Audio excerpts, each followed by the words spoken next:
let us continue our discussion. We were started our discussion on Lie groups and Lie algebra, and we'll start directly from the things that we were discussing in last class. So we were discussing invariant subalgebra, and we mentioned that an invariant subalgebra is some set of generators which goes into itself for 0 under commutation with any element of the algebra. So which essentially means that if X is any generator in the invariant subalgebra and Y is any generator in the whole algebra, then Y commutator X is a generator in the invariant subalgebra, or it is 0. Okay. And when exponentiated, we know that an algebra generates a group, so an invariant subalgebra will generate an invariant subgroup. So we have to see how this works. And in order to do that, we discussed a little bit yesterday, but let us again repeat it for the sake of completeness and for those of you who were not present in the previous class. So,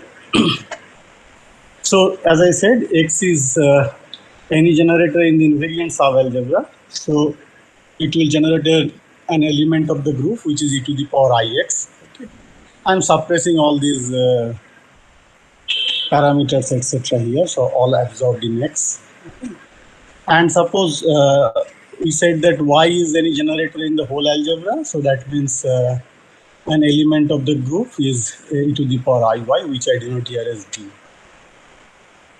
So first we have to show that G inverse Hg is some e to the power ix prime, where x prime should be in the invariant subalgebra. Okay, so if that is so, then we can say that invariant subalgebra generates an invariant subgroup.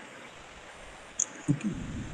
So I have said that this x prime should look like this: x prime equal to e to the power minus y x e to the power y, which can be expanded as x minus I commutator y comma x, and the commutators appear repeatedly. Okay. So this we already discussed, but let me again continue from here.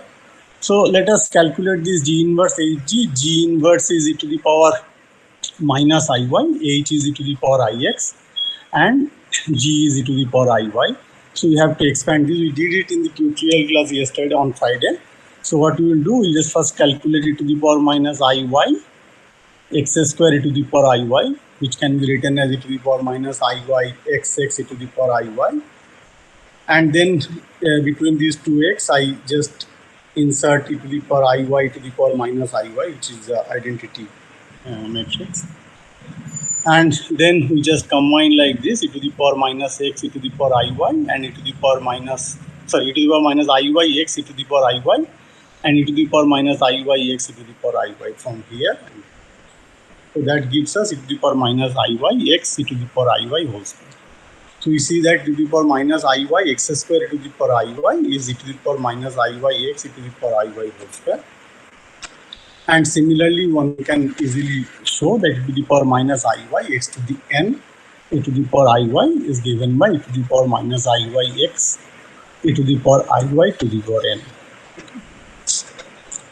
So therefore, this quantity e to the power minus iy to the power ix e to the power iy, which is this G inverse Hg. Okay, I can write it like e to the power ix. I can expand as we expand in the Taylor expansion of the exponential. Okay, so like this, and then we have this sum over n, and then e to the power minus y iy ix to the power n e to the power iy comes here. Okay. And as we have seen from here, we can immediately write it as e to the power minus iy e to the power ix e to the power iy whole to the n. So that means this is essentially the exponential of this quantity, right? So that is the thing here written: e to the power minus iy ix e to the power iy. Okay. And this I write as e to the power ix prime, where x prime is this quantity, e to the power minus iy x e to the power iy. So this is straightforward, and you have already done it in the tutorial class. Now we have to expand this, and this also we discussed yesterday. So In order to calculate this x prime, what we do, we write epsilon. Epsilon is some parameter as e to the power minus I epsilon y x e to the power I epsilon y, and then Taylor expand in epsilon and set epsilon equal to 1. So we have to take this derivative f prime epsilon. If we do this f prime epsilon from here, we see that this commutator appears between y and x. And similarly, f double prime x epsilon give us the second double commutator here, y commutator x, and so on for our derivative and so on. And using this, we can write down the Taylor expansion of epsilon, f epsilon, which is like this. And if you now set epsilon equal to 1, that gives us from here that e to the power minus iy x e to the power iy is given by x minus I y commutator x minus half y commutator x, and so on. Now you already said that if x is an invariant subalgebra, then y commutator x is either 0 or it will be in that invariant subalgebra. So that means that this quantity is in the invariant subalgebra, the algebra that you get from here, that the generator that you get from here, it's in the invariant subalgebra. So that means the group element will be in the invariant subgroup. Okay, so that's what we have proved here. Now, remember that as we discussed in the case of finite groups, the whole algebra and 0, of course, is the element of the algebra. It's a vector space, remember, a trivial invariant subalgebra. So we call these a trivial invariant subalgebra. Now, an algebra which has no non-trivial invariant subalgebra and is not abelian is called simple. So these classifications are important because from very old days people have done this classification, and accordingly people study different groups. Okay. So these are of our interest. These kind of groups we will discuss in this course, or later on we will also study these kind of things. So an algebra which has no non-trivial invariant subalgebra and is not abelian is called simple. Okay. So obviously simple algebra generates a simple group, and there is a very important theorem which tells that the adjoint representation of a simple Lie algebra satisfying this condition. Remember, for the adjoint representation we are in a basis for the trace of TATV are the adjoint generators in the adjoint representation, algebra in the adjoint representation. The trace of TATV is lambda delta AV. Lambda is some positive number, real number. So this trace of TATV is diagonal. Okay, is irreducible. So the statement is that the adjoint representation of a simple Lie algebra satisfying this condition, okay, is irreducible. So we have to see this. Let us try and understand how this happens. So to see this, let us assume the contrary. Okay, that is, assume that the adjoint representation of a simple Lie algebra is reducible. Okay. So let us assume that and find a contradiction. So if it is reducible, the adjoint representation of a simple Lie algebra, if it is reducible, okay, then there is an invariant subspace in the adjoint representation, right? Because if it is the adjoint representation acts on the Hilbert space, and if it has, we know from our previous study of finite groups, we know that if it is, it has a, if the representation is reducible, then it must have an invariant subspace in the adjoint representation. Now you remember that the states of the adjoint representation correspond to the generators, right? Because the states of the adjoint representation were defined like TABC equal to minus IFABC, this BC, etc. They are they correspond to a generator. So they go from 1 to capital N if there are capital N number of generators in the group. So that means if it is reducible, then that this adjoint representation, the states of the adjoint representation correspond to the generators, and if there is an invariant subspace, if it is reducible, then there must be an invariant subspace. So that means what? That means, again, we have seen many some examples earlier in our finite group theory discussion, that it means that we can find a basis in which invariant subspace is spanned by states corresponding to a subset of generators, because you remember the adjoint representation corresponds to the states of the adjoint representation corresponds to the generators. So this means that we can find a basis in which invariant subspace is spanned by states corresponding to subset of generators. Okay.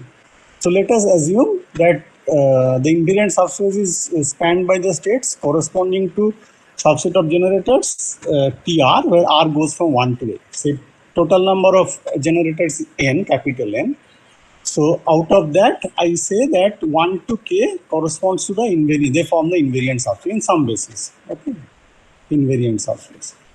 And let us call the rest of the generators Tx, corresponding to which x is k plus 1 to n. Okay. So there are n number of generators. I say 1 to k form an invariant subspace, and then k plus 1 to n is the rest of the generators.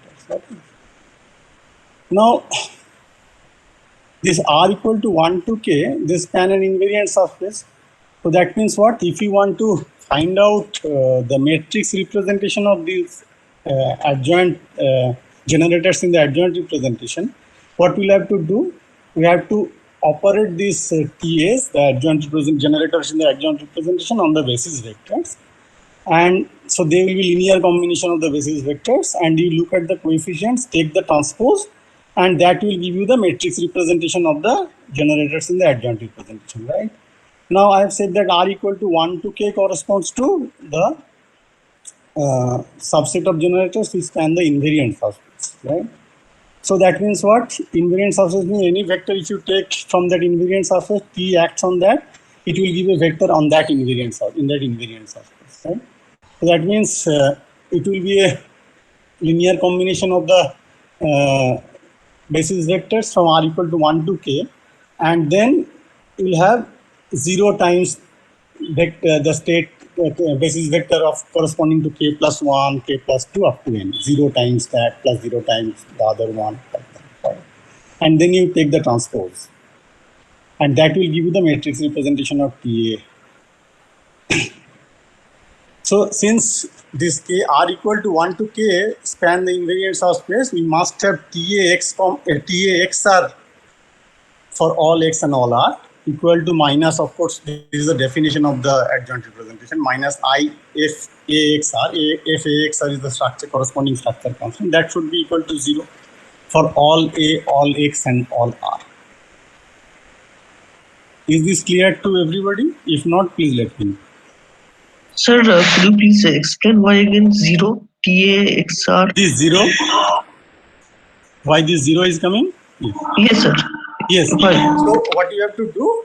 So as I said, this X, R, A, they correspond to the generators in the context of adjoint representation, right? Because you remember TABC is minus IFABC. A goes from 1 to n, B goes from 1 to n, C goes from 1 to n.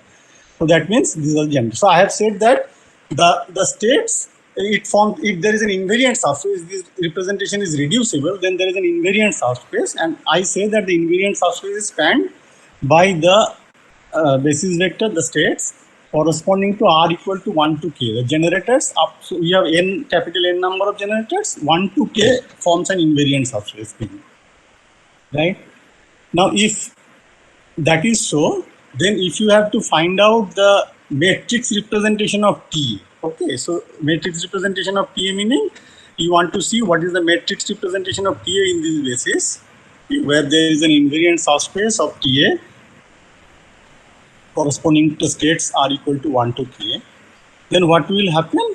You take all the states, TA operates on these states. So if TA operates on, say, state corresponding to R equal to 1, it will give you a, since it's an invariant subspace, it will give you give you another state which is a linear combination of all the basis states, right? But since it's an invariant subspace, it will be linear combination of the basis states corresponding to 1 to k, and the rest will be 0 times all the other vectors, right? 0 times all the other vectors. 0 times state corresponding to k plus 1 plus 0 times state corresponding to k plus 2 up to 0 times state corresponding to n, okay, like that. Similarly, from here you take R equal to 2, and similarly you write the linear combination R equal to 3 up to R equal to k. And then take x, so R equal to k plus 1. Here you will see that it will be when TA operates on this state k plus 1 or state corresponding to k plus 1, it will be linear combination of all the states because it doesn't form an invariant subspace, right? So that means what? There will be some zero entries, and the zero entries will correspond to what? Will correspond to what? They will correspond. The rows will correspond to x equal to k plus 1 to n, and the columns will correspond to r equal to 1 to k. So all the zero entries will be row corresponding to x equal to, that's what I have written here, TA, x, here x correspond to all k plus 1 to n, and r correspond to 1 to k. All these matrix element of this TA, they will be all zero. Okay. And this is just the definition. Definition of TAXR is minus IFAXR. So if all the TAX are equal to 0 because there is an invariant subspace, minus IFAX are equal to also will be 0. For all A, all X, A goes from, Okay, from 1 to n. Is it okay? Yeah. Yes, sir. Okay, fine. Okay. X goes to k plus 1 to n and R goes to 1 to k. Remember that. Okay. So these are all 0. Now you know that I have said that the adjoint representation satisfies this relation, and because we are in this basis that I have already mentioned in the last class. So that means this corresponds to what? This says that the structure constants are completely antisymmetry. That we proved in the last class. Okay. If the adjoint representation follow this relation. So if the structure constants are completely antisymmetric, then you see that if FAX are equal to 0 for all A, all X and all R, it is easy for you to check that because of the complete antisymmetry of the structure constants, whenever you have F with two components from R and one component from X, or two components from X and one component of R, the structure constant will vanish. So first of all, because of the invariant subspace, because the adjoint representation we assume reducible, we saw that this FAX are equal to 0 for A from 1 to n, X from k plus 1 to n, and R from 1 to k. And because of the antisymmetry, that you can verify yourself, okay, when you have time, not right now, but right now also you can check, it will be easy, it is not that difficult. You can check that all the FABCs where you have entries from the coefficient, this quantities, this AX and R, when you have two from R type, okay, and one from X type, or two from, because remember A can go from 1 to N, capital N. So it can take a number from 1 to K or from K plus 1 to N, okay. And X goes from K plus 1 to N and R goes from 1 to K. So whenever you have two from X type and one from R type, or two from R type, one from X type, Fx type, then all these structure constants will vanish if the adjoint representation is reducible. So this means that non-zero structure constants involve either 3 R's. So the numbers from 3 R's, if ABC will take number from 3 R's or from 3X. They will give you non-zero structure constants. So this means that if you take commutator of two generators in the R sector, okay, suppose you take say R equal to 1 to K, so suppose R equal to 1 and 2. So if you just take the commutator of T1 and T2, what you will get? You will get IF ABC TC, right? TA commutator TB is IF ABC TC. So T1 T2 will give you IF 1 to C TC. So that will give you 1 to 1 T1 plus 1 to 2 T2 plus 1 to 3 T3, 1 to 4, like that, right? Now, as I said, only when you have 3 R's or 3X, you have non-zero structure constants. That means what? That means if you take commutator of two generators in the R sector, it will always give you a generator in the R sector. Okay.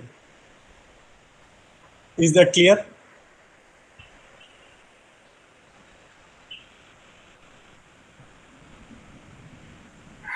Sir, could you repeat this part again? Yes. So I said that because of the antisymmetry, you can check that whenever you have indices from of the type 2R for the structure constant for 2R and 1X. Okay, like say for example, say K is say suppose K is say 6. Okay, or K is say 3 and N is say 6. Okay, so 1 to K is 1 to 3 and X is 3 to 6. Right, like that. Okay. Now I said that f AXR will be 0 whenever you have here 2 index from R and 1 index from X. So suppose it is 1 and R can take 2, say for example, say 1 and this will take say 4. 1, 4, 2 will be 0, and accordingly you can easily check that whenever you have 2 index from R and 1 index from X, or 2 index from X and 1 index from R, then you will have, because remember A can take index from 1 to N. So it can take index from 1 to K, also from K plus 1 to N. So there all the structure constants are 0. So non-zero structure constant is involved either 3Rs or 3X. That means here you can have only 3Rs or 3X. Okay, they will have non-zero structure constants. So that means what? That means that when you take the commutator of two generators in the R sector, suppose T1 and T2 commutator. What is T1, T2 commutator? T1, TA, TB commutator is, we know, IF, ABC, TC, right? So that means sum over sum over C, that means IF, AB1, T1 plus IF, AB2, T2 plus IF, AB3, T3, like that. Now, suppose I take T1 and T2 commutators, 1, 2 is fixed. It will be IF 1 to 1 T1 plus 1 to 2 T2 plus 1 to 3 T3 and so on. Right? And 1 to 6 T6 also. But I said that whenever you have like F1 to 6, that is 0, because 2 index from R, 1 and 2, as 6 is the index from X. F1 to 6. So nowhere this T6 will appear, or T4 or T5 will appear. So whenever you take, and remember the structure constants are antisymmetric. So because of the antisymmetric, some are already 0, you know, like whenever 2 indices are same and 3 indices are same, things like that. Okay. So that means what? Whenever you take commutator of two generators in the R sector, it will always give a generator in the R sector. And similarly, the commutator of two generators in the X sector will always give a generator in the X sector. Okay. And if you take a generator in the R sector, like T1 with T6, okay, then it will give you 0. Okay. So that means what? That means the algebra, say T1 to Tn, all the generators, falls apart into non-trivial invariant sub-algebra, right? One is from T1 to Tk, and the other set is Tk plus 1 to T capital N, Tn. So if you just take commutators, they will always be within that sector. T1 to Tk, if you take commutator of any two, it will be a generator in that T1 to Tk. And if you take commutator of anything from Tk plus 1 to N, it will be a generator in that sector. So that means what? The total algebra T1 to Tn falls apart in two non-trivial invariant sub-algebra. You remember the definition of invariant sub-algebra? We said invariant sub-algebra is sub-algebra when if you take commutator, then with any element of the algebra, it will be either 0 or it will be within that algebra. Okay. So that means if you say that the adjoint representation is reducible, then we see that the algebra falls apart in two non-trivial invariant sub-algebra. But we said that if the algebra is simple, then it cannot have any non-trivial invariant sub-algebra, right? Remember the definition of the simple algebra. An algebra which has no non-trivial invariant sub-algebra and is not abelian is called simple. So if algebra falls apart in two non-trivial invariant sub-algebra, then it's not simple. So there is a contradiction. So that tells us that the adjoint representation of a simple Lie algebra satisfying this meaning it is structure constants are totally antisymmetric, is irreducible. So this is one thing that I just wanted to mention. Now,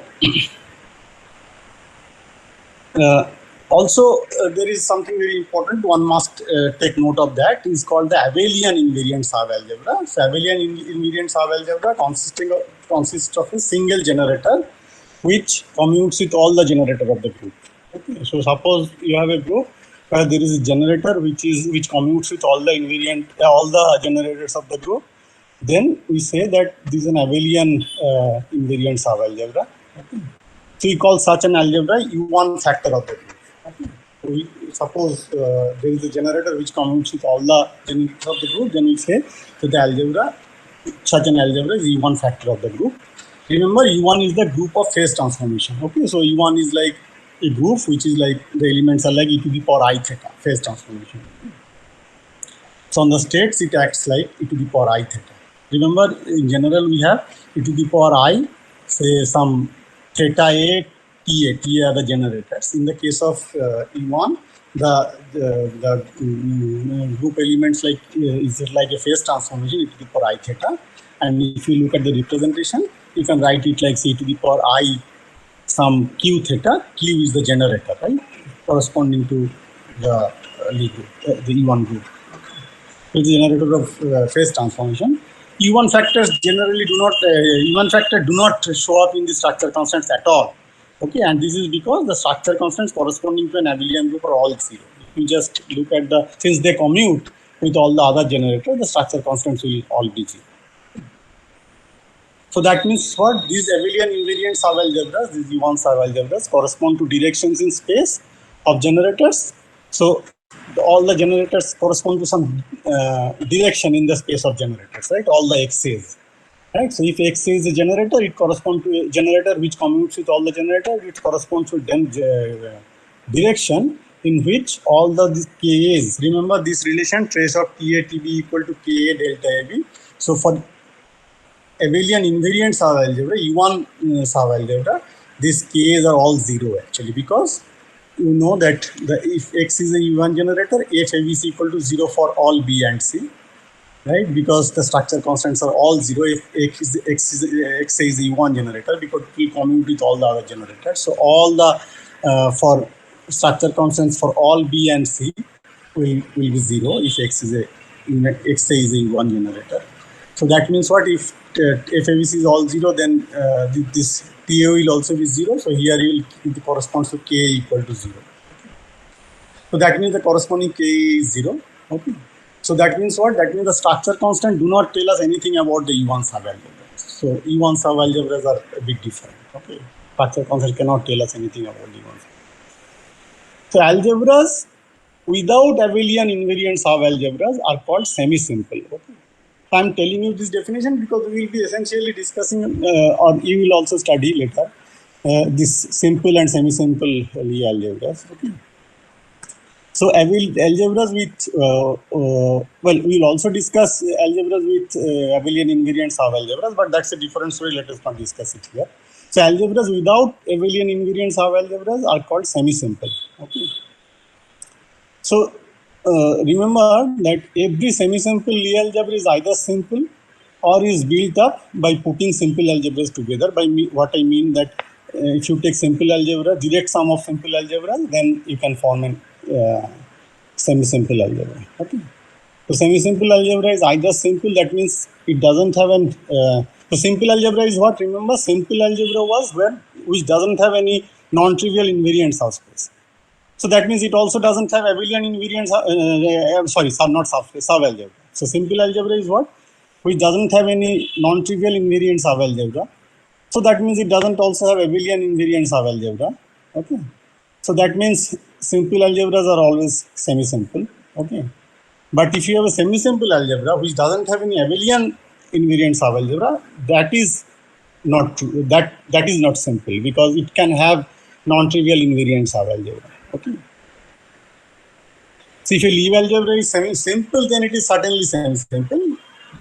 However, the converse is not true.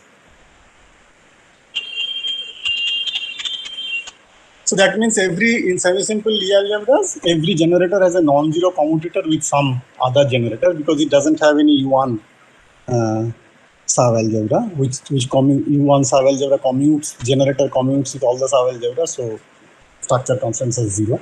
So in semi-simple Lie algebra, every generator has a non-zero commutator with some other generator, and in such a case, The structure constants carry a great deal of information. One can use them to determine the entire structure of the algebra and its representations. Okay. So that is very important. Just give you some example. The SUN groups are, for example, simple. Okay, the corresponding algebra is a simple algebra. SUN is that n cross n unitary groups of n cross n unitary matrix with determinant equal to +1. Okay, so these are called SUN groups. So they are since they are simple, they are also semi-simple, of course. Okay. Now here, let me give you a notation that people follow. So that Lie groups are, when you talk about Lie groups, they are generally denoted by capital letters, say SUN, SON, special unitary group, special orthonormal group, etc. And corresponding Lie algebras are denoted by small, so small SUN, small SON, etc. So if you look at a book, you will see that Lie algebras are denoted by small SU or SO, and the Lie groups are denoted by capital SU and capital S. For example, UN group, unitary groups, n cross n unitary groups of n cross n unitary matrices has one U1 factor. Okay. So UN can be shown to be isomorphic to SUN direct product with U1. Okay. So I'm not going into the details of all this because we may discuss it in the tutorial if possible. Okay, because I don't want to be, but loosely speaking, even can be written as SUN cross U1. We can discuss a little bit in the tutorial maybe. It is not completely true because it's actually isomorphic. UN is isomorphic to SUN cross times U1 modulo Z2. But anyway, so it has an U1 factor here. Okay.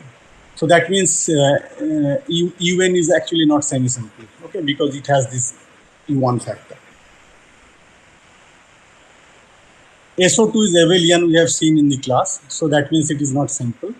Whereas SO3 is actually simple, so that means it doesn't have any non-trivial invariant algebra. So similarly, you can find out many examples of simple and semi-simple or not semi-simple algebras. So we will mostly discuss groups like SU, SU2, SU3, SUN, etc.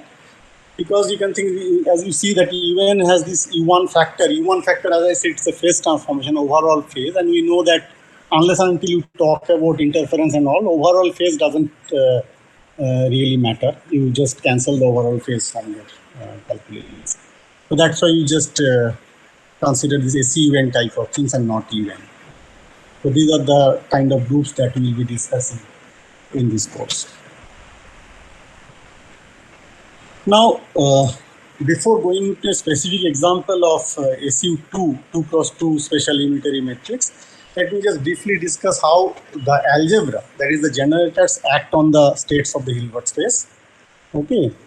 So you remember that the group representation in the context of Lie group, it's like e to the power I alpha A x A. X's are the generators. Okay. So when the group representation act on the states of the Hilbert space, it's like e to the power I alpha A x A acts on the state. Okay.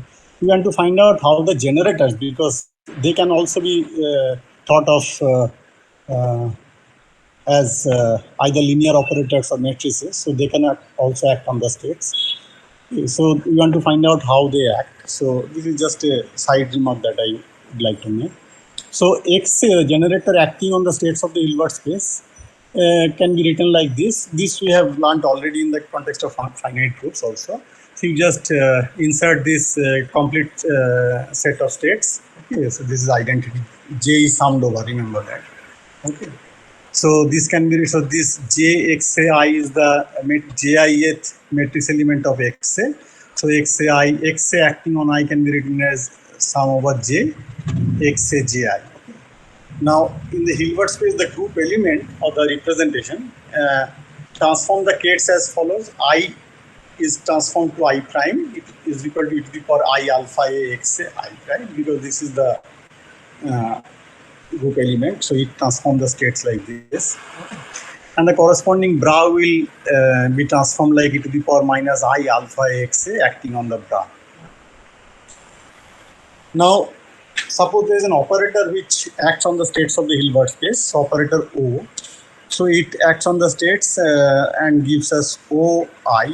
This will also be a kate, right? The kate obtained by acting the operator O on the state, say basis state I.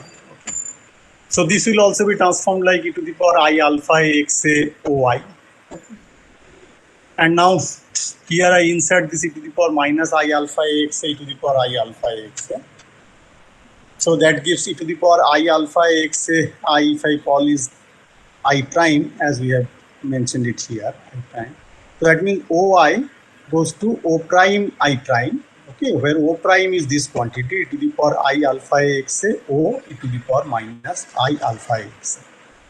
So that means what? Corresponding to the transformation of the kate I by this e to the power I alpha xa, the operator transforms as O goes to O prime equal to e to the power I alpha xa O e to the power minus I alpha xa. So this is familiar to you from your quantum mechanics discussion. And we know that the way we have defined it, its transformation leaves all matrix element in.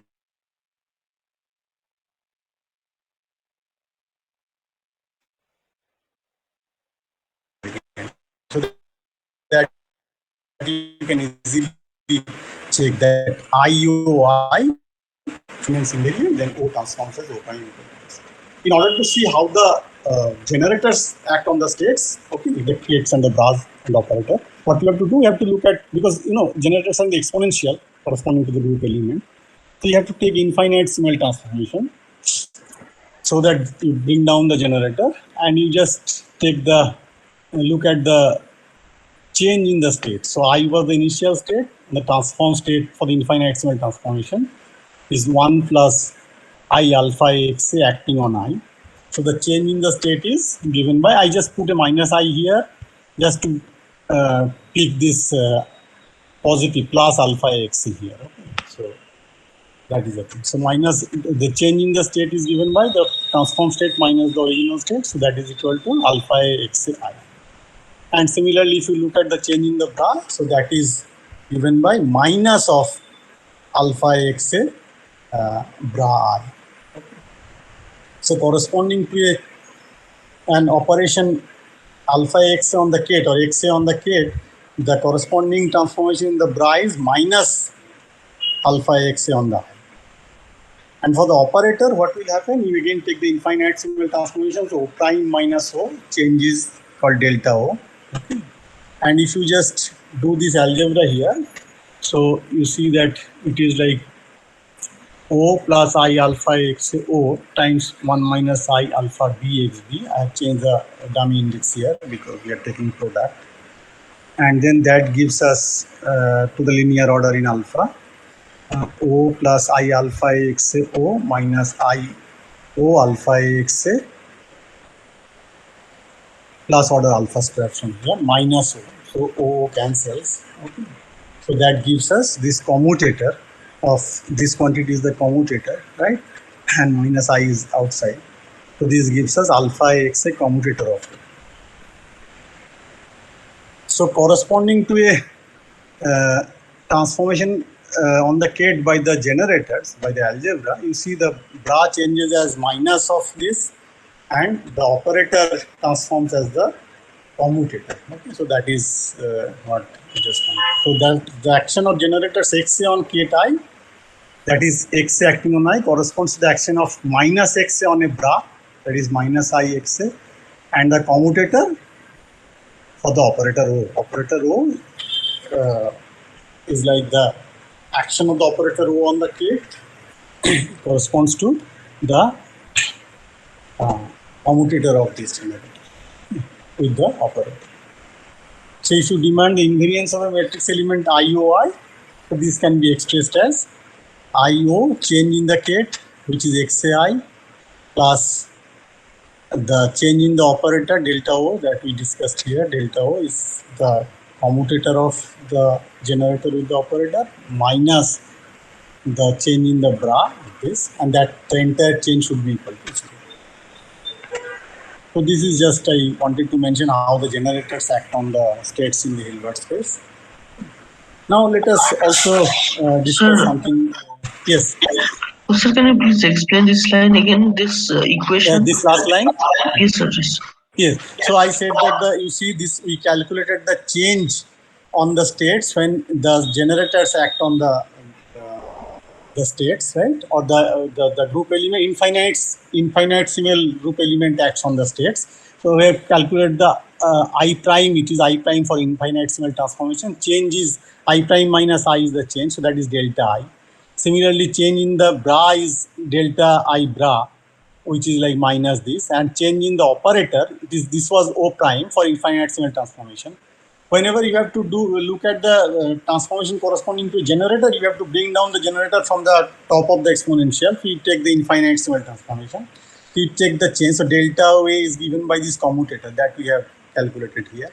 So if you want to look at the invariance of the matrix element IOI, so invariance means what? Delta of IOI should be equal to 0. Change in the matrix element should be equal to 0. Delta of IOI is what? IO delta of the kate, the change in the kate, plus I delta of O, that is this commutator, minus change in the bra, because bra comes with a minus sign, OI, and that entire thing should be equal to 0. Okay, so this means that how this matrix element change under this action of the generators on the states and the operators, that is small delta change in the matrix element is given by this, and that should be equal to 0 if you demand that the matrix element is invariant. Okay? So that is what I mean by this. Fine, sir. Now we can, yes. Yes. Sir, fine, sir. Okay. From the commutation relation of the generators, so remember the generators also follow this algebra. So XA commutator XB is IF ABC XC. Okay. So you can easily check that if X's are the generators of a particular group, so also are minus XA stars. Okay. So just look at this commutator and you can find. Let us do it. So just to see this, take the complex conjugate on both sides. So you take this commutator XA commutator XB IF ABC XC.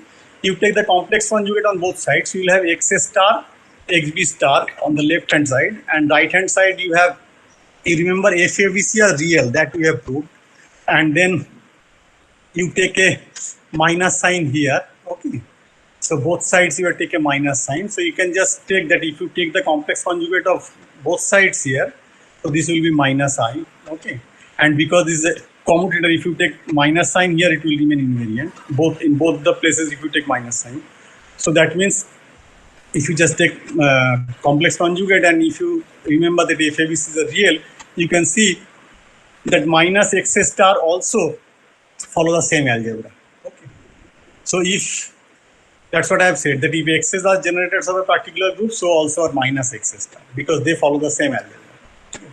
And remember that X's are Hermitian, and FABCs are all real, etc. So this is important. If one can find some similarity transformation for which some similarity transformation, if you find for which S XA S inverse, X's are the generators, okay, equal to minus XA star for all A, for all the A. That is, if these two representation are equivalent, okay, then X's are said to construct a real representation of the group. Okay. If not, they construct a complex representation. So remember, if X's are the generator, minus XA stars are also generator of the group. And if you can find a similarity transformation for which S XA S inverse equal to minus XA star for all A, for all the generators, that means if they're equivalent, then X's are said to construct a real representation of the group. If not, they construct. We will see some example. They construct a complex representation. So this is an important definition that we have to remember. So with this general structure of these Lie algebras and somewhat of Lie group that we have discussed so far, all the general discussions, let us now take a specific example of a Lie group, which is called SU2, the very simple but very important group that we will discuss. Okay. So many of you are familiar with SU2 because you have already studied SU2 in your quantum mechanics course or in some other context. But let us try and understand in the from the language of group theory what is SU2 and how it acts and what are the properties of SU2. So SU2 is the simplest special unitary group. By special, I mean that the group of unitary matrices with determinant equal to +1. So this is also called unimodular. Okay. So it is the group of all unitary unimodular 2+2 matrices. Okay. Now we will study it as a home assignment problem later. Let me not discuss it here. Any n-cross n unitary unimodular matrix U, where U dagger equal to U dagger U equal to identity and determinant U equal to 1, number 1, can be written in terms of a Hermitian matrix H in a way that U equal to exponential of IH. Okay. So that we have to study how it can be done. We will do it in a home assignment problem. But remember that any n-cross n unitary unimodular matrix U can be written in terms of Hermitian matrix H. Okay. Now there is another property also that probably you have already studied, but let me repeat, and again we will repeat it in our course, in our home assignment. The determinant of e to the power AA is a matrix, okay, is equal to exponential trace of A. Okay, so that identity you can prove. Okay. So if you just look at this, then if you just take determinant here, okay. So determinant of e to the power IH is equal to exponential trace of IH, okay.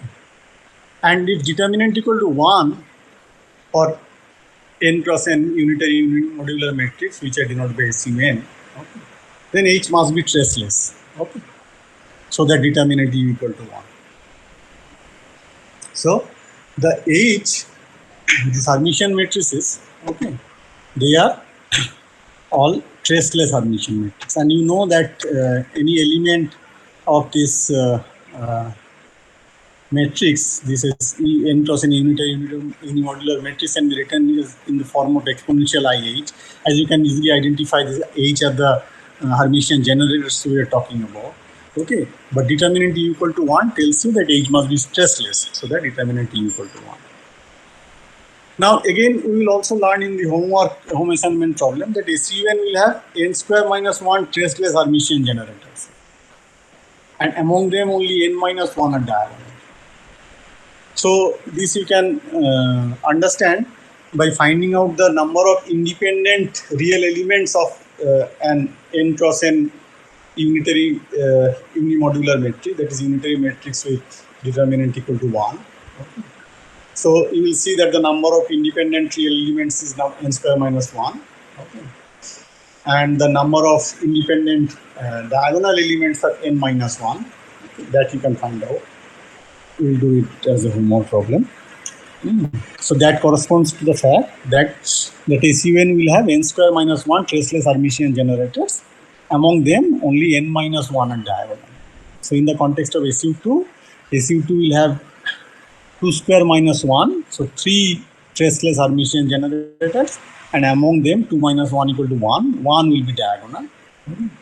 And you are already familiar with that you know that there are 3, at least the way you have studied in quantum mechanics, you know that the 3 Pauli matrices, which are traceless Hermitian matrices 2 by 2, okay, they are the generators of SU2, and out of which one of them are diagonal, and in the basis that we consider the sigma 3, the third Pauli matrix, is diagonal. Okay, so and similarly, if you consider SU3, you will have 8 traceless Hermitian generators. Among them, 2 will be diagonal.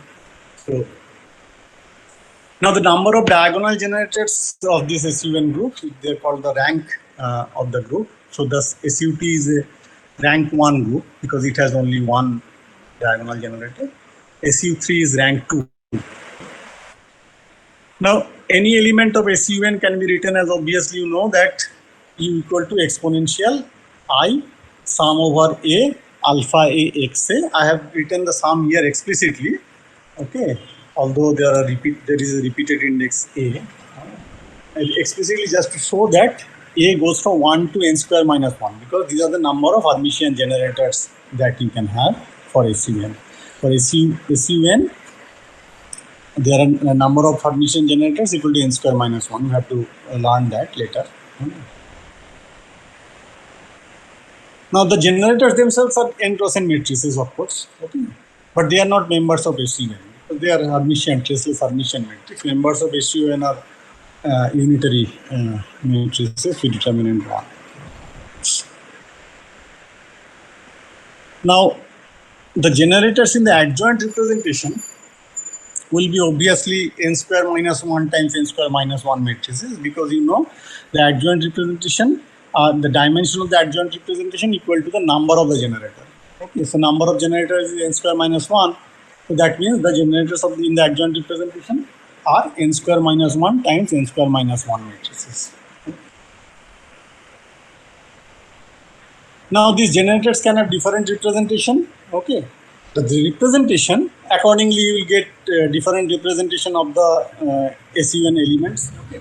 The representation where the generators are themselves of the same dimensionality as the members of the group. Okay. So suppose SU2, if the generators are 2 cross 2, okay, traceless Hermitian matrices, and the SU2, the elements are 2 cross 2 unitary matrices, the dimension is 2 cross 2 again. So in the representation, for the generators are themselves of the same dimensionality as the members of the group, they generate, group they generate is called the fundamental representation. Okay, so for the SU2, the fundamental representation is 2-dimensional. And similarly for SU3, the fundamental representation will be how many dimensional?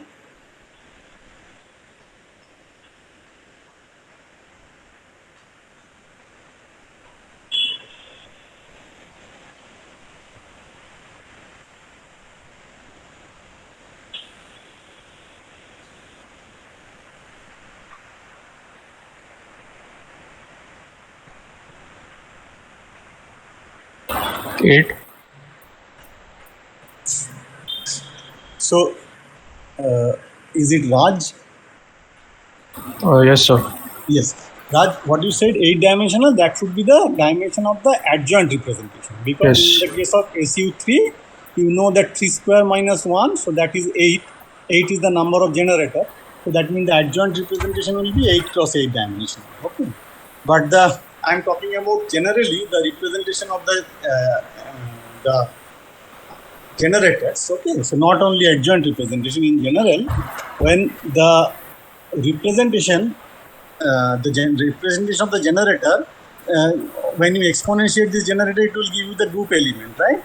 Now the generators are themselves of the same dimensionality as the members of the group. Members of the group for SU2 have 2-dimensional 2 cross 2 unitary matrices. For SU3, they are 3 cross 3 unitary matrices, right? So members of the group. So that means the fundamental representation of the SU2, fundamental representation of the generators for SU3 will be 3 cross 3, because 3 cross 3 generators can generate only 3 cross 3 unitary matrices, right? So the fundamental representation for SU3, fundamental representation of the generators for SU3 is 3 cross 3. But the adjoint representation is 8 cross 8. So similarly for the SU5, what is the dimension of the fundamental representation of the generator?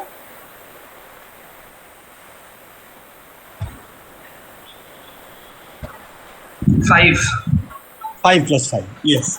And what will be the adjoint generators, dimension of the generators in the adjoint representation for SU5? So it should be 5 square minus 1 times 5 square minus. Correct. So that is 24 times 24. Yes. So that means the SU5 generators of the SU5 in the adjoint representation will be 24-dimensional matrices, traceless Hermitian matrices. Okay. For SU3, adjoint representation generator will be 8-dimensional traceless Hermitian matrices. For SU2, adjoint representation generators will be how many dimensional matrices? What will be the dimension of the adjoint representation for SU2?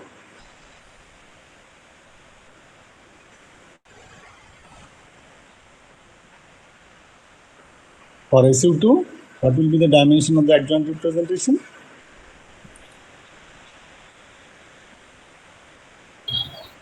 Three times 3. 3 times 3 times. And fundamental representation will be 2 times 2 for SU2. 2 times 2. 3 times 3 for SU3, 5 times 5 for SU5, and so on. Okay. Good. So this fundamental representation is the lowest dimensional non-trivial representation of the group. Okay. This is the lowest dimensional non-trivial representation. Non-trivial representation. Of course, you can have a trivial representation for all group for which dg equal to 1 for all g. So that corresponds to the generator t equal to 0. Okay. So 0 is also an element of the algebra. Okay. However, non-trivial representation if you have to look at, the fundamental representation is the lowest dimensional non-trivial representation. So for SU2 it is 2-dimensional, SU3 it is 3-dimensional, okay, and SU5 it is 5-dimensional. For example, if you just take SU3, so it is 3-dimensional. That means generators are 3 cross 3 traceless Hermitian matrices, and number of generators should be what? It's n square minus 1. So 3 square minus 1, it will be 8 generators, 8 3 cross 3 matrices. Okay. So that is the reason this is the lowest dimensional non-trivial representation, because you need 8 generators, okay, which are traceless Hermitian matrices, and you know that lower than 3 dimension you cannot have 8 traceless Hermitian matrix. Okay. So that is the reason it is the lowest dimensional non-trivial representation of the group. Okay. So for an SUN group, generally the fundamental representation is denoted by n. Okay, n should be bold-faced. I forgot to write bold-face here. Okay, so n. So when you say n-dimensional representation of SUN, it's the fundamental representation. That is the notation people use in the literature. Okay. And as we mentioned earlier, if x's are the generator of a group, then so also do the minus x stars. Okay. So x stars also will generate a representation of the group, and this is generated by minus x star. They are denoted by n bar. Okay. And this is called the conjugate representation of n. So fundamental representation of SUN is denoted by n, and conjugate representation is denoted by n bar. Now for SU2, the fundamental representation is denoted by 2, and the conjugate representation is denoted by 2 bar. And you can show, as I mentioned earlier, that if you can find a similarity transformation for which S xa S inverse equal to minus x star, look at this, for all A, we say that they are equivalent. So you can actually show that this 2 and 2 bar for SU2 are equivalent. So that means, as I defined, it is a real representation. So 2 and 2 bar are real representation. Actually, for SU2, all the higher dimension representation like 3 and 3 bar, they are also equivalent. Okay. So they are actually real representation. And this is not true for any other SUN. It's a special property of SU2. Okay. The 2 and 2 bar are equivalent. Now we will actually explicitly calculate from the algebra of SU2, that is the commutation relation of the generators for SU2, what are the different representation of SU2. Okay. But for the time being, let us assume that we know what are the representation of SU2, what is the fundamental representation of SU2. You can show that the generators of SU2, if you denote by capital JI, in the fundamental representation, the generators are actually sigma I by 2. Sigmas are the Pauli matrices. Okay. 3 Pauli matrices. So SU2 has 3 generators. So 3 Pauli matrices divided by 2. So we will actually explicitly calculate later that how you get this representation, and also higher dimensional representation. So if you just take this fundamental representation, that corresponds to 2. So that fundamental representation you denote by 2. Okay. See, these things are familiar from your angular momentum algebra and whatever you studied in quantum mechanics. So this is familiar. We will study some more non-trivial things here. You can easily check that all these 3 generators, sigma 1, sigma, I have removed the factor of 2 here. Okay, they are equivalent. So they are related by similarity transformation. But this S that I was discussing is actually the sigma 2 of this sigmas, Pauli matrices.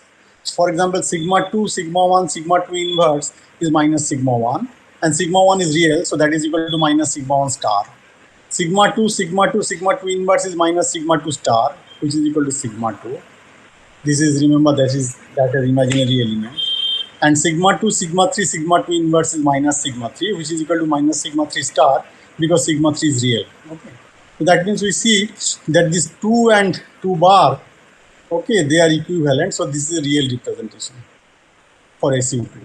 So remember, because later on you will, in some other course, say particle physics or field theory or gauge theory, or in some other context, you will, or even in the context of maybe condensed matter, you will learn that 2 and 2 are for SU2 are equivalent. And this is the thing.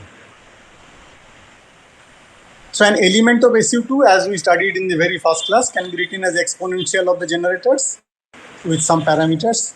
So there are, because it's SU2, you need n square minus 1, so 2 square minus 1, 3 parameters. There are 3 generators, okay, corresponding to the 3 parameters. So SU element of SU2 can be written as exponential I alpha A x sum over A. Okay, so A equal to 1 to 3. So there are 3 real parameters. And as I mentioned in the fundamental representation, they are given by this half of the Pauli matrices, which are in this basis 0, 1, 1, 0, sigma 1, sigma 2 is 0 minus I 0, and sigma 3 equal to 1, 0, 0 minus 1. By the way, I will send you all these lecture notes, these slides later on, so that you can look at it more carefully. Okay. So this SU2 element, it actually represents the set of all possible rotations of this two-dimensional complex. So because it's SU2, so 2 plus 2 unitary matrices with determinant 1. So they, and this unitary matrix, so it acts on all possible, so it acts on all these two-dimensional complex vector denoted by alpha and beta, which is also called a spinor. Okay. So two-component spinor, it's also called. So SU2 represents the set of all possible rotations of this two-dimensional complex vector, and you can easily check that the SU2 rotations leave mod of alpha square plus mod of beta square invariant. Okay. So if you just apply SU2 rotation on this two-dimensional complex vector, you can easily find out that this mod of alpha square plus mod of beta square invariant. Okay. Now you remember we studied real orthogonal group SO2 and SO3, and if you just remember real orthogonal group SO3, you remember the SON, in the context of SON we saw that it is described by 3 parameters, right? SO3 is described by 3 real parameters. And this also describes a rotation in the ordinary 3-dimensional space in R3. Okay, and this leaves this quantity x square plus y square plus xyz as the coordinates of R3. So ordinary 3-dimensional space with x square plus y square plus z square invariant. Okay. And as I mentioned, there are 3 independent real parameters for SO3. And in the context of SU2 also you have 3 independent real parameters and SU2 rotations, meaning this SU2 element acting on this two-dimensional complex vector also leaves this quantity invariant. So this suggests, this rotation interpretation and the equality of number of parameters suggests the existence of some sort of correspondence between the groups SU2 and SO3. Okay, and we have to explore that correspondence. What is that? And we want to explore that. But before, so it essentially says that there must be some kind of similarity, and we want to explore that. Okay. So in order to, up to a certain level today, in order to explore this, let us first prove the following identity. Again, this is probably familiar with many of you. We have already done this. But let us do it once again for the sake of completeness in this class. Okay. So let us try to prove before studying this correspondence between the groups SU2 and SO3, let us prove the following identity, which is given by exponential I r dot sigma. R is a 3-dimensional vectors with all real elements. Okay. I r dot sigma equal to cos r into identity 2 plus 2 identity matrix plus I r unit vector dot sigma. Sigma vector is the sigma 1, sigma 2, sigma 3, the Pauli matrices, sine of r, okay, where r is the magnitude of the vector r, okay, and r unit vector is defined like this. So we have to first prove this identity. By the way, have you studied this identity before?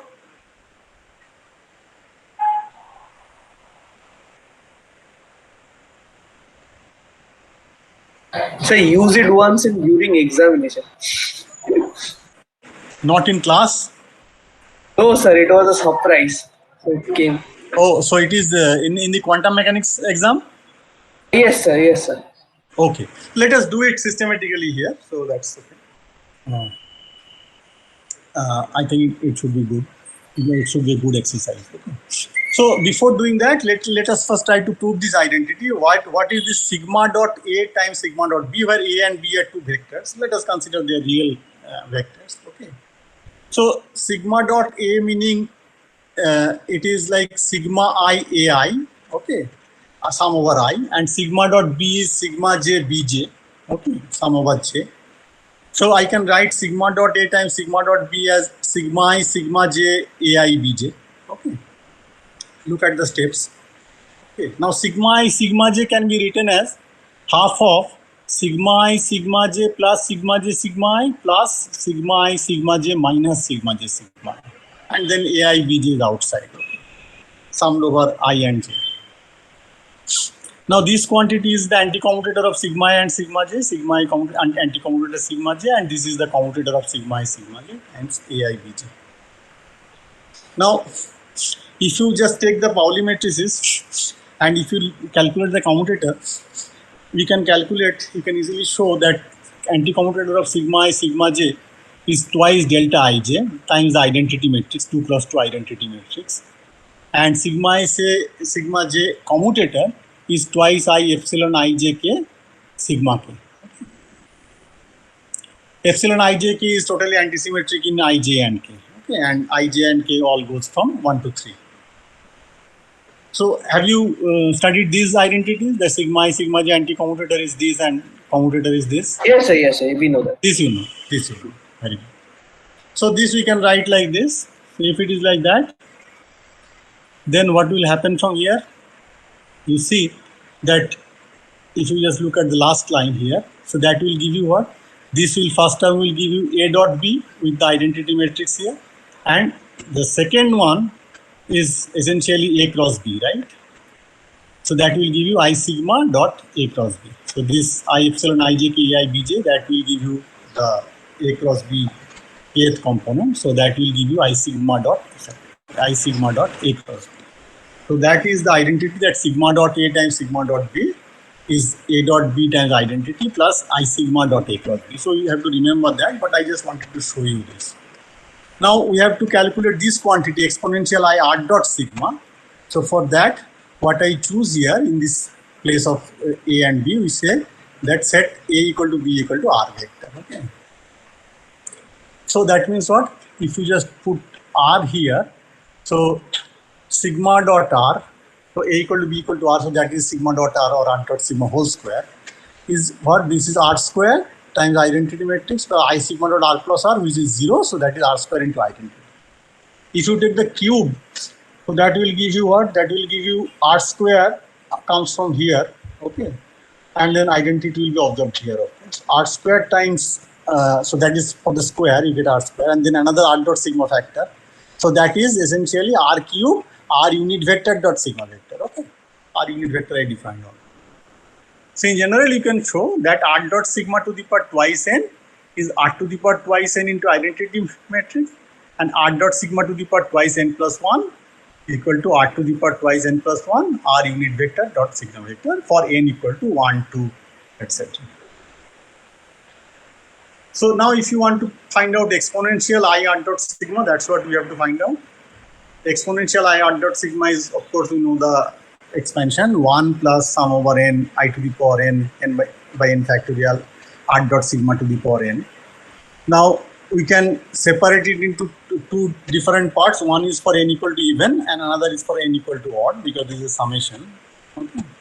So n equal to even will give you what? I to the power n by n factorial r to the power n into 1, because even is given by this r to the power 2n into identity matrix.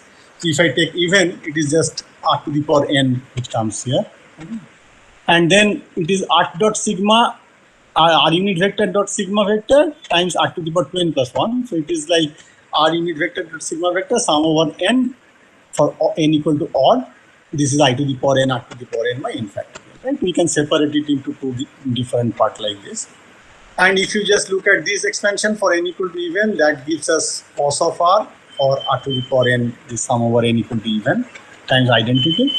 And if you look at this, that gives us sine of r with I times r unit vector dot sigma vector. So we find a very important identity which we will use everywhere in quantum mechanics or in many other places. and also in group theory, that exponential I r dot sigma is cos of r into identity matrix plus I r unit vector dot sigma vector sine of r. We will do some home assignments problem later on this. So remember this identity, we will be using it frequently. Now, as I said, we have to study the correspondence between this group SU2 and the group SO3. So, as a first step of that, we just derived this identity. Okay, that is very important. And next, we remember, and you already know about all this because I remember someone mentioned about it earlier in the first class, that the most general 2 cross 2 traceless Hermitian matrix is a real linear combination of the 3 Pauli matrices. Okay. So, if you take the 3 Pauli matrices, then x dot sigma, where x is from the R3, vector from R3, okay. X dot sigma is the most general 2 cross 2 traceless Hermitian matrix. Okay. So, x is real actually, remember. So, that you must be knowing, right? Everybody knew about it?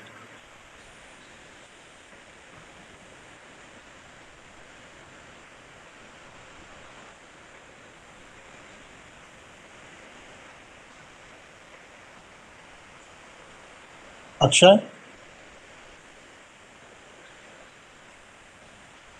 Yes, sir. You knew, right? So what, sir, means actually I am facing a little connection problem here. For a while, Connection problem? for a while, your voice was means completely blank, so I could not hear you. Oh, so up to this you followed? Up to this? Yes, sir. Yes, sir. Yeah, I didn't read it. Perfect. Yeah, so what I said is that the most general 2 cross 2 traceless Hermitian matrix is a real linear combination of the 3 Pauli matrices. And is given by x dot sigma. That you know, yes, sir. right? Yes, sir. Yes. This is the x's are from reals, right? Yes, sir. Yes, sir. We did it in Yes. quantum. Yes, correct. Now, Hello. hello. Can you Hello. hear me? Everybody? Hello? Can you hear me, sir? Yes, I can hear. I can hear you. Okay.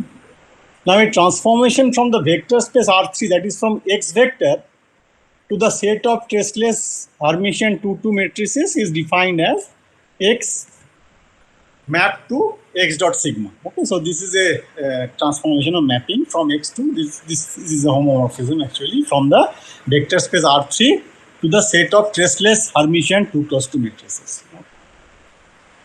Explicitly, if you calculate x dot sigma, what you will get? You will get x1 sigma 1 plus x2 sigma 2 plus x3 sigma 3, right? And sigma 1, you know, 0, 1, 1, 0, sigma 2, 0 minus I 0, and sigma 3 is 1, 0, 0 minus I 1. We are in that basis. So, explicitly, you can write down what?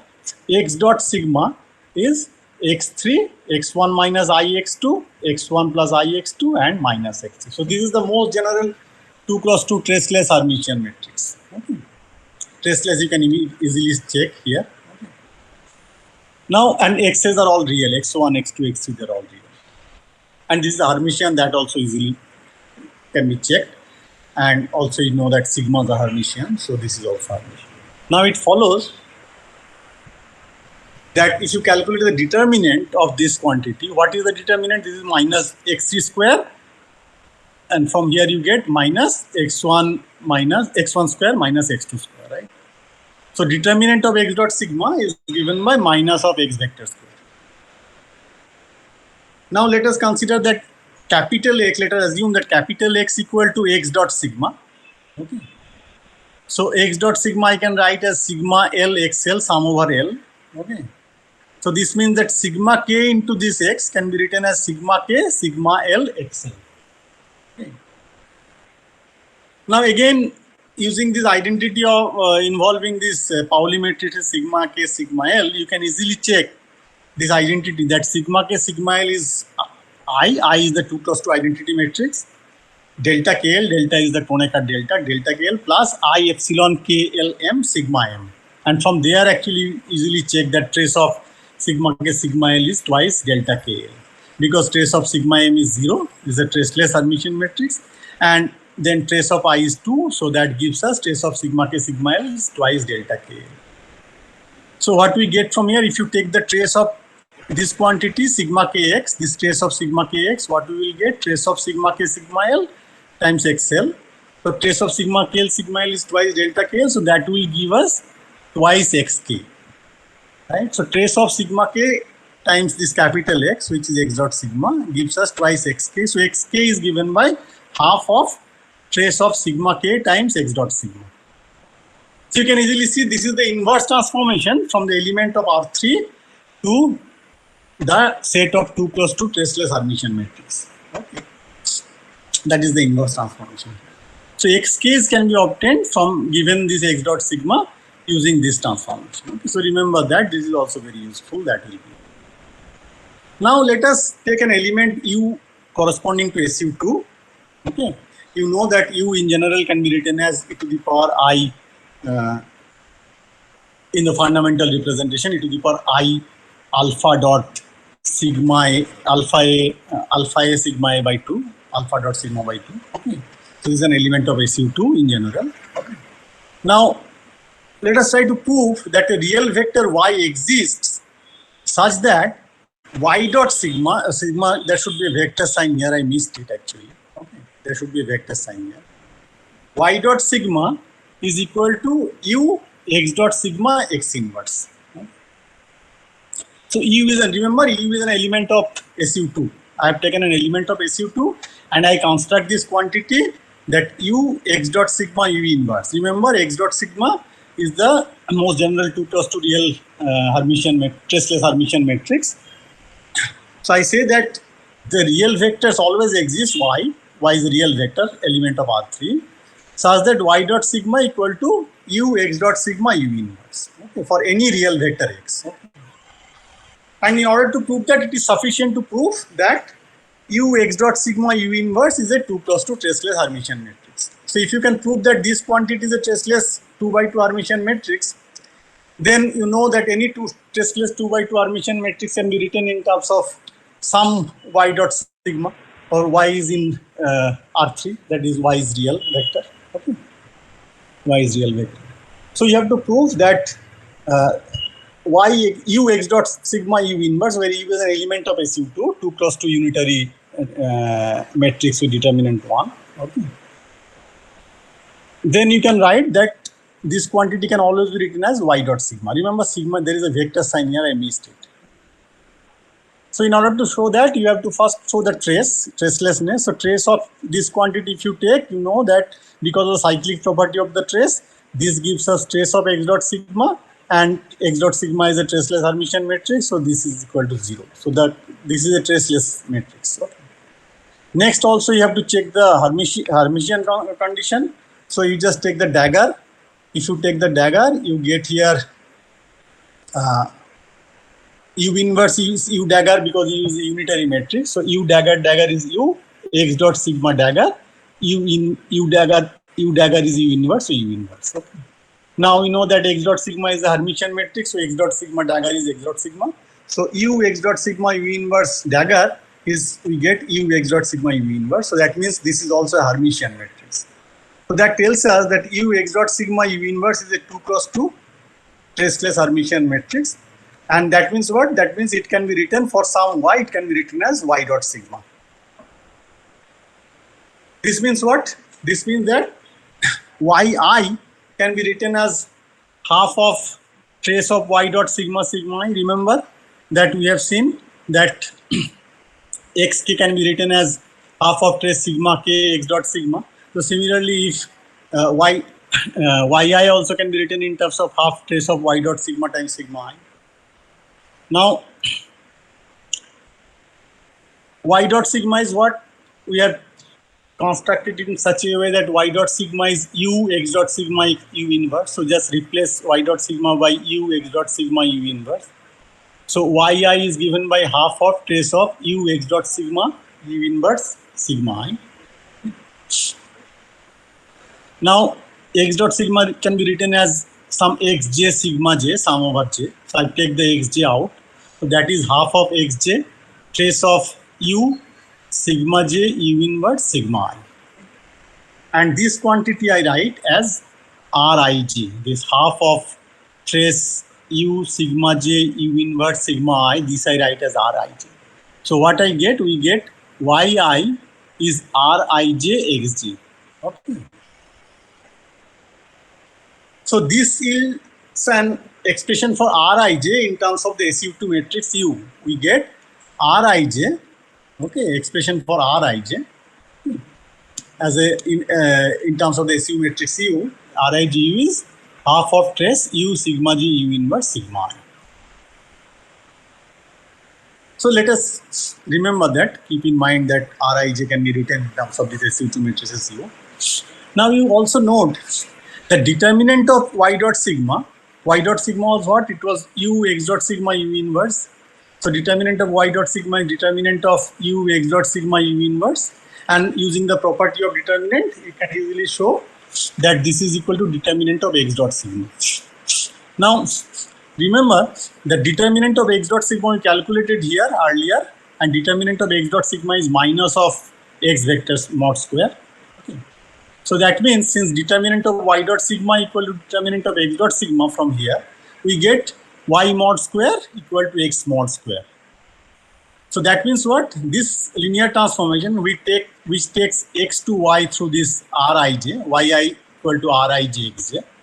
This linear transformation y vector equal to r times x, this preserves the length of the vector, that we can see. So y mod square vector mod square equal to x vector mod square. So this preserves the length of the vector.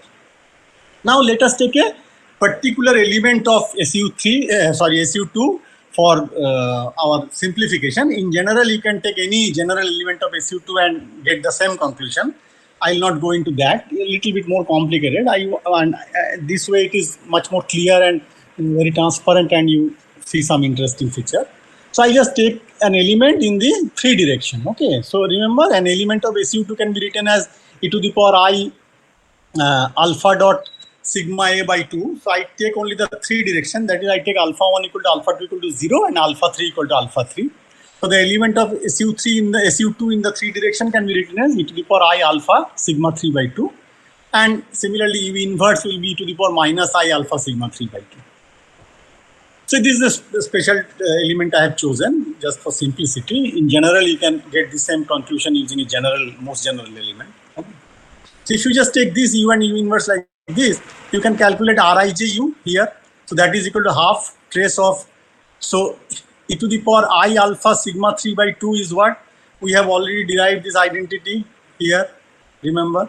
So cos exponential e to the power I r dot sigma is cos r identity plus I r dot r unit vector dot sigma sine of r. So if you just use that here, so it will be cos alpha by 2 into identity, 2 by 2 identity matrix plus I sigma 3 sine alpha by 2. Then this sigma j will come.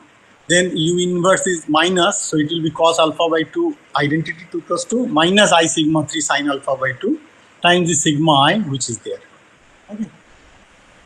So Rij is given by this. Now I have some 3-4 minutes time, so just multiply these things and tell me what result you get. Okay, multiply these quantities, this whatever I have written inside the bracket along with the trace etc.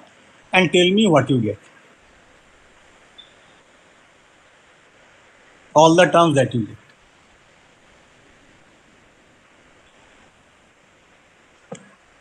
We'll complete it very soon in just 3-4 minutes or maybe maximum 5 minutes. Are you doing it?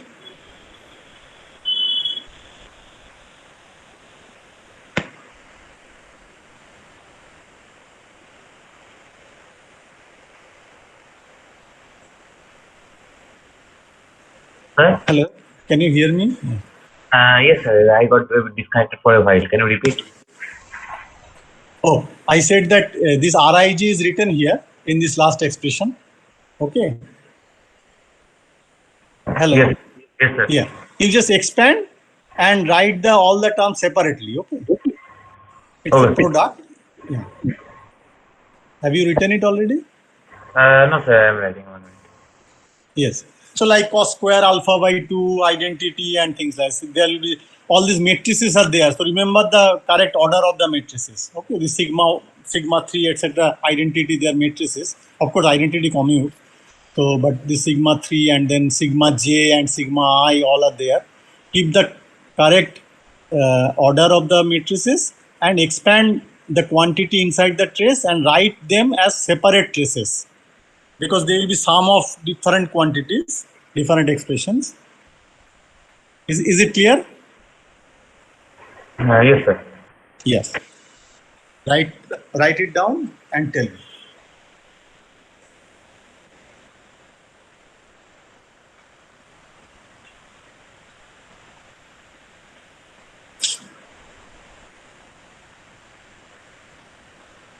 So it's like cos square alpha by 2 something plus sine square alpha by 2 something, then sine alpha by 2 cos alpha by 2 something, like that. Trace of something like that. Akshay, are you doing it?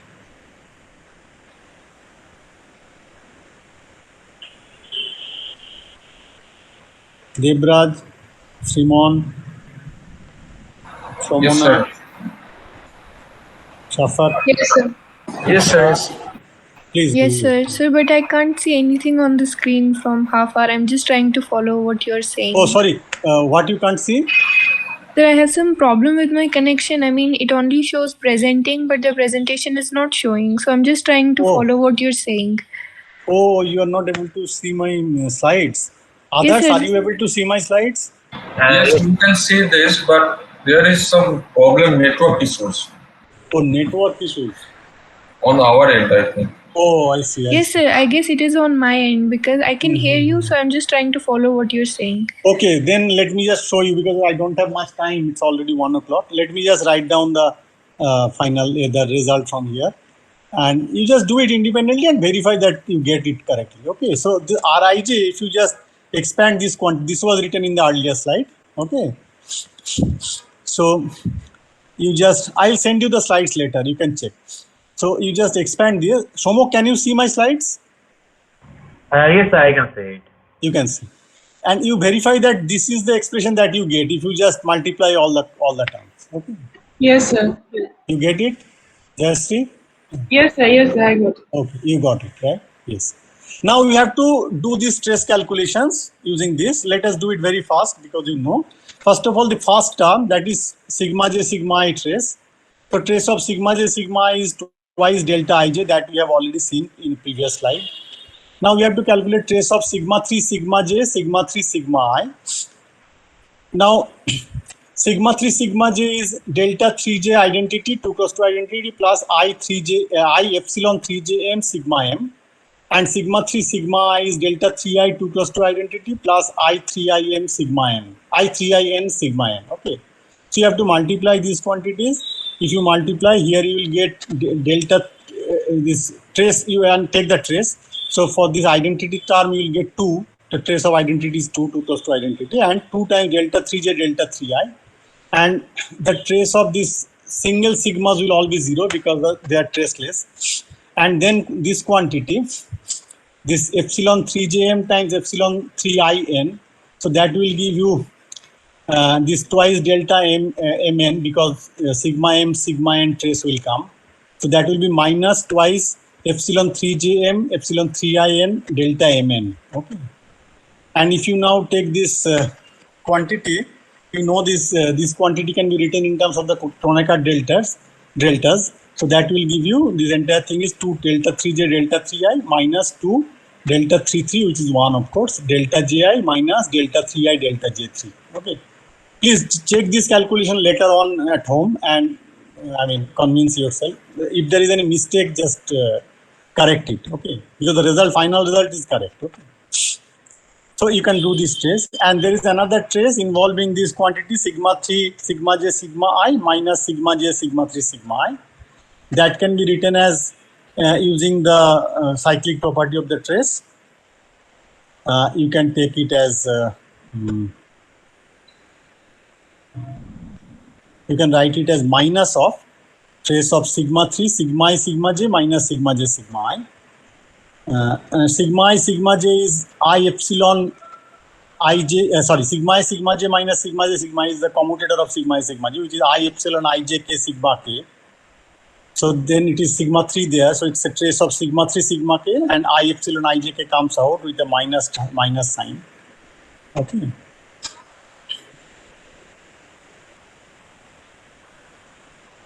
Yes.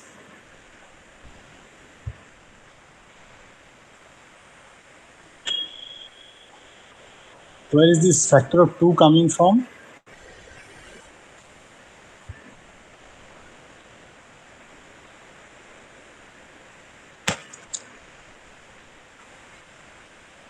Let me see.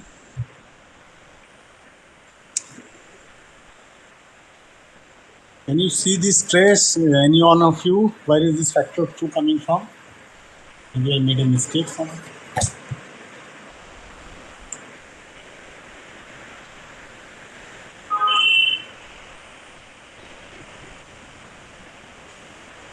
Oh yeah, that's it.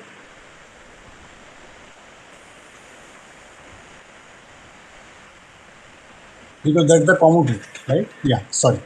So this is the commutator. Okay. So that is yes, that commutator is 2. Yeah, it's not the generator, right? Its generator is half of the commutator, half of this Pauling. It's not half. There is no half. So yeah, I'm sorry.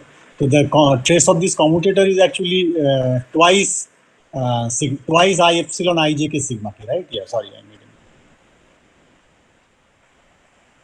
Yes. Yes. See, sigma I sigma j commutator is twice I epsilon ij k sigma, right? 2 factor is there. So that means here you have minus 2 epsilon ij k, trace of sigma 3 sigma k. Trace of sigma 3 sigma k is twice delta 3k, Kronecker delta. So that will give you epsilon ij3, 2 times minus 2 is minus 4. So this trace will come out to be minus 4 I epsilon ij3. Okay. So can you see this?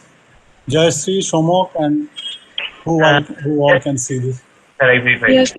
Yes, Yes, sir. sir.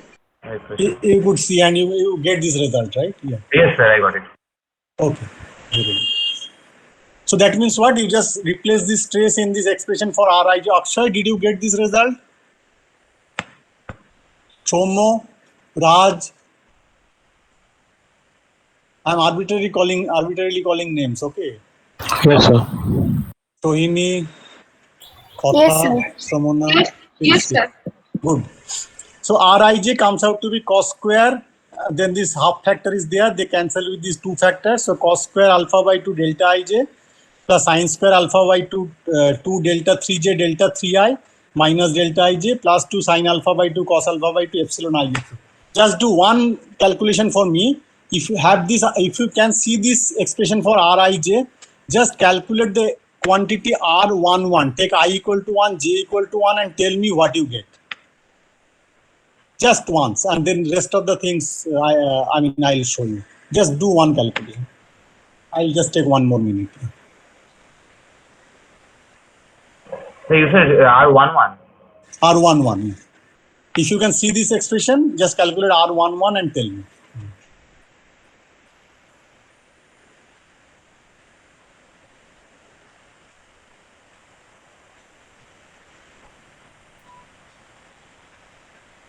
So will it be cos alpha? This is cos alpha, right? Very good. So now if you just do it, you can easily calculate all the elements and you see that R comes out to be cos alpha sin alpha 0 minus sin alpha cos alpha 0 and 0, 0, 1. Okay. So you remember that we said that this under this R transformation, the vector x and vector y, their norms are preserved. Okay. And you can see that the R is essentially the 3-dimensional rotation matrix, rotation about the z axis, right? So what you get, so it was like yj equal to rij xj, and if you take this element of SU2 in the third direction, you see that y1, y2, y3 explicitly is given by cos alpha sin alpha 0 minus sin alpha cos alpha 0, 0, 0, 1, x1, x2, x3. Okay. So that is really remarkable and very interesting. After all these complicated calculation steps, you get a very nice result that you get this element of, so R is an element of SO3. Okay, so that is very nice. So where did you get the R from? R was this RIGU, which was U was an element of SU2. So you see that RIGU defined as half of trace of U sigma j U inverse sigma I. I chose U to be a special element of the unitary matrix, but in general you can show that this is an element of orthogonal matrix. R is an element of SO3. Okay. So this shows this expression RIGU is half trace of this quantity is the homomorphism of SU2 onto SO3, and you can easily see this because both U and minus U will give you the same R. Okay, where U is an element of SU2 and R is an element of SO3 that we have explicitly checked. To prove that this is a homomorphism, we must show that the group multiplication law is preserved. Let us do it very quickly. Just only one slide I have. Okay, so if you define that U2 some element of the SU2, x dot sigma U2 inverse is equal to y dot sigma, that we have already shown. This is possible. Y is from R3. Okay. This implies what? This implies y equal to RU2x, right? Remember y equal to RIGUX, right? Here. So remember this, y equal to Rx, right? So that means if you define y2 x dot sigma U2 inverse equal to y dot sigma, this tells us y equal to RU2x, and U1 y dot sigma U inverse equal to z dot sigma. This means z equal to RU1 y, right? Z equal to RU1 y. And then if you calculate U1 U2 x dot sigma U1 U2 inverse, so these are also elements of SU2 because U1 U2 both are element of SU2. So this is also element of SU2. So this is equal to, from here we see that this is equal to z dot sigma, and from here we can tell that z is equal to RU1 U2x just from this relation. However, here from equation 1 and 2 you can easily see that z, if you just take z equal to RU1y and replace y by RU2x, you see that z equal to RU1 RU2x. So here I get z equal to RU1 U2x, and here I get z equal to RU1 RU2x, and this is for any arbitrary vectors this equation holds. So that tells us that RU1 U2 equal to RU1 RU2. So group multiplication law is preserved. So if you take two elements U1 U2 from SU2, then this homomorphism is defined as RU1 U2 equal to RU1 RU2. And as I mentioned already, that this homomorphism is this, and both U and minus U gives you the same element of R. Okay. So what is the kernel of the homomorphism? Kernel of the homomorphism. What is the kernel of a homomorphism? Remember that. What is the kernel? Kernel is that the elements of U which will give you identity elements in R. Okay. So elements of SU2 which will give identity elements in SO3 here. And since both U and minus U corresponds to the same rotation matrix R, same rotation R, that is element of SO3, that means Z2, which is defined as I and minus I. Remember, Z2 was this 1 and minus 1. In this case, I write it as I and minus I. Okay. Both I and minus I gives us the identity element in SO3. Both I and minus I, which are elements of SU2, okay, 2 cross 2 identity matrix, both are element of SU2. That will give us identity element in SO3. Okay. Now, these are the only two SU2 matrices that are mapped onto the identity element. That means what? The kernel is this I and minus I, so which is essentially Z2. Okay. Because these are the two elements, only two elements which gives us the identity element in SO3. So the homomorphism is what? Homomorphism is 2 to 1 mapping. Because two elements of SU2 give you an element of SO3. Now we studied earlier in the class something called first isomorphism theorem, which tells you that if this homomorphism phi from G to H is a homomorphism which is surjective, then H is isomorphic, H, okay, H here.